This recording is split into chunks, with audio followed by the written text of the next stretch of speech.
یہ تو صرف روتے ہیں نا کہ معیشت درست ہو جائے. اقبال اس سے آگے بڑی بات کرتا ہے, کہتا ہے عمارت کیا شکوہ خسروی بھی ہو تو کیا حاصل. کہتا ہے یہ تم معیشت کی درست کرنے کی بات کرتے ہو, یہ پاکستان کو سیدھی راہ پہ لانے کی بات کرتے ہو, اس کے جناب حالات ٹھیک کرنے کی بات کرتے ہو. کہتا ہے نہیں, عمارت کیا شکوہ خسروی بھی ہو تو کیا حاصل, نہ زور حیدر تجھ میں نہ استغناء سلمانی. کہتا ہے تیرے اندر وہ مسلمانوں والی بات ہے ہی نہیں, تیرے اندر وہ استغناء حضرت سلیمان فارسی والا ہے ہی نہیں. پھر تجھے عمارت مل بھی جائے تو کیا کرے گا. عمارت تو اسے کیا ہے, سروری در دین ما خدمت گری است. ہمارے دین اسلام کا اصول جو سرداری اور بادشاہی کا ہے, جو عمارت کا ہے, وہ کیا ہے. کہتا ہے سروری در دین ما خدمت گری است عدل فاروقی و فکر حیدری است. کہتا ہے ہمارے ہاں اسلام کے ہاں تصور, جو قرآن کے ہاں تصور ہے, وہ حضرت فاروق اعظم والا عدل ہو اور حضرت سیدنا علی المرتضیٰ والا فقر ہو, تب ہی چل سکتی ہے. وہ اس طرح چل سکتی ہے کہ در مدائن افزودان. اقبال کہتا ہے کہ دیکھ ادھر دین تخت پر آیا ہے, مولوی تخت پر نہیں آیا, اب پیر تخت پر نہیں آیا, دین تخت پر آیا ہے. اور کیا ہم سے آ کر پوچھا جاتا ہے, کہتے ہیں جی آپ آ کر کریں گے کیا. میں نے کہا کرنے والی باتیں ہی نہیں, ہمیں تو ہمارے بڑے اصول بتا کر گئے ہیں کرنا کیا ہے. اور یہ لوگ کہتے ہیں نا آج بڑے حالات برے ہیں, اس سے بھی برے حالات حضرت عمر بن عبدالعزیز رضی اللہ تعالیٰ عنہ کے زمانے میں تھے. اس سے بھی برے حالات جب ان کی شہزادے بڑے جناب تر و فر کے ساتھ زندگیاں بسر کر رہے تھے, اور جب جناب ان کے پاس جائیدادیں اور جناب عمارتیں اور جناب گھوڑے اور جناب استبل اور جناب سرکاری خزانے اور سرکاری باغات اور مربے تھے. حضرت عمر بن عبدالعزیز کو جب مسجد کے اندر خلیفہ نامزد کر دیا گیا, آپ کا سرکاری فرمان جاری کر دیا گیا کہ آج کے بعد عمر بن عبدالعزیز مسلمانوں کے خلیفہ ہوں گے. حضرت عمر بن عبدالعزیز جب مسجد کی دہلیز پر باہر چوکھٹ پر باہر آئے تو دیکھا کہ جناب بکیاں کھڑی ہیں, جناب کمانڈوز کھڑے ہیں, تلواریں اٹھا کر, نیزے اٹھا کر, بھالے اٹھا کر, بڑے بڑے فوجی دستے کھڑے ہیں. حضرت عمر بن عبدالعزیز نے کہا یہ کس لیے. انہوں نے کہا جی آپ امیر المومنین بن گئے ہیں, یہ آپ کا پروٹوکول ہے.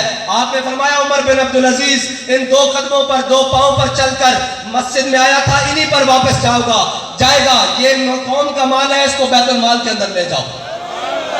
پہلی بات. دوسری, جب گھر گئے تو اپنی بیوی, آپ کے ہاں آپ کے گھر میں بادشاہ کی بیوی ہے, آپ کے گھر میں عبد الملک کی بیٹی ہے, ہاں آپ کے گھر میں بادشاہ کی بیٹی ہے.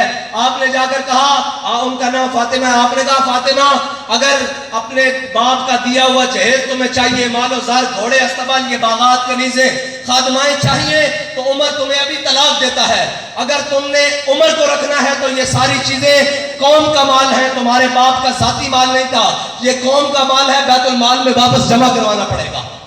یہ ہے دوسری بات. اور تیسری, آپ نے اعلان کروایا, سرکاری کوتوال اس وقت کا ڈی سی, اس وقت کا گورنر بلا لیا, کہا ادھر آؤ, شام کو اعلان کرو جن جن کے پاس سرکاری باغات ہیں, سرکاری زمینیں ہیں, سرکاری جتنے بھی وسائل ہیں, کنویں ہیں, نہریں ہیں, ان کو کہو اپنے دستاویز لے آؤ. اور عمر بن عبدالعزیز دوبارہ سائن اور دستخط کرنے کے لیے تیار ہے. ریاست سے, خلافت سے دوبارہ معاہدہ کر لو.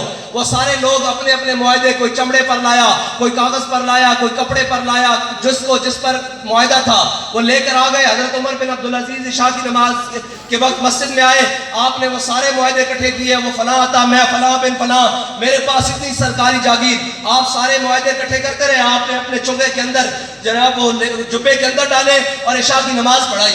عشاء کی نماز پڑھا کر آپ دوبارہ مسجد پر جلوہ گر ہوئے ممبر کے پاس.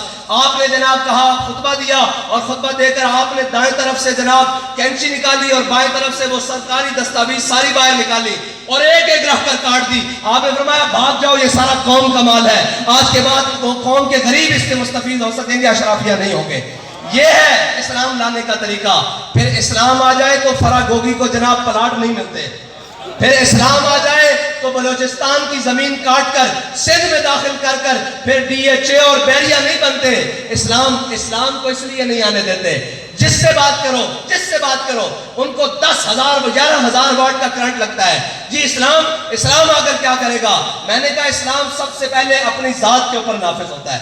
اسلام آتے ساتھ عمر بن عبدالعزیز کو کہتا ہے آج کے بعد تمہارا کوئی پروٹوکول نہیں. پھر کیا کرتا ہے, اپنے قرابت داروں اور رشتہ داروں کے اوپر نافذ ہوتا ہے. پھر جن سے انسان مجبور ہوتا ہے, اشرافیہ اور اس ملک کے جناب وہ بیوروکریٹ اور جناب اسٹیبلشمنٹ, ان کو قابو میں کرتا ہے. پھر کہتا ہے اسلام کہ 8 صوبوں سے زکوٰۃ واپس لے جاؤ، اس معاشرے میں زکوٰۃ لینے والا کوئی نہیں۔ لیکن جہاں صبح اور شام اس قوم کو لوٹنے والے ہوں، صبح اور شام اس قوم کو جناب کبھی جمہوریت کے نام پر کپڑے اتارنے والے ہوں، کبھی رجیم چینج کے نام پر، کبھی تبدیلی کے نام پر، کبھی قوم کی مشکلات کے نام پر، کبھی اسٹیبلشمنٹ اور جناب ججز اور جرنیل اور عدلیہ کے نام پر، جب یہ حالات ملک کے رہیں گے تو پھر قوم کی بیٹیاں تو نہروں پر کھڑے ہو کر اپنی بیٹیوں سمیت خودکشیاں ہی کریں گی نا۔ پھر قوم کی بیٹیاں اپنے پلے کارڈ گلے میں ڈال کر برائے فروخت کے سڑکوں اور شاہراہوں پر ہی کھڑی ہوں گی۔ بڑی تکلیف ہے